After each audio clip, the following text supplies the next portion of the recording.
সম্প্রতি বাংলাদেশ ভারতে গিয়ে টি-20 বিশ্বকাপে খেলবে কিনা এমন অবস্থায় তামিম ইকবালের বক্তব্যে যখন দেশ জুড়ে তোলপাড়, তখনই বাংলাদেশ ক্রিকেট বোর্ডের পরিচালক এম নাজমুল ইসলাম তামিমকে উদ্দেশ্য করে বলেছিলেন যে মুস্তাফিজ ইস্যুতে ভারতের নিরাপত্তা বিবেচনায় ক্রীড়া উপদেষ্টা টি-20 বিশ্বকাপে বাংলাদেশের শ্রীলঙ্কায় নেওয়ার বিষয়ে আইসিসির সঙ্গে কথা বলতে বিসিবিকে বলেন।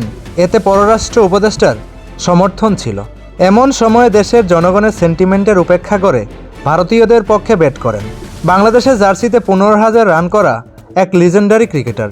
এই কথাই খুবে পড়েন তামিম ইকবাল সহ জাতীয় দলের ক্রিকেটাররা। এটা নিয়েও তারা প্রতিবাদ জানায়, কিন্তু মুস্তাফিজ ইস্যু নিয়ে তারা কেউ মুখ খুলেনি। এরপর গতকাল আবার আরেক বিতর্কের জন্ম দেয়, যদিও সেটা তামিম ইস্যু নয়, সেটা ছিল বাংলাদেশ ক্রিকেটারদের বেতন নিয়ে মন্তব্য করা বোর্ড পরিচালক নাজমুল ইসলাম। এটা নিয়ে ক্রীড়াঙ্গনে তোলপাড়। এরপর তাকে বিসিবি পদ থেকে অব্যাহতি দেওয়া হয়। এই চক্রান্তের পেছনে তামিম ইকবালের হাত থাকতে পারে, এমনটাই গোপন সূত্র থেকে জানা যায়।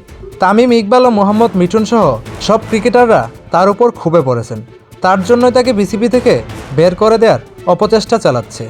তবে একটা কথা, নাজমুল ভাই, আপনি চিন্তা করবেন না, 18 কোটি মানুষ আপনার সাথেই আছে।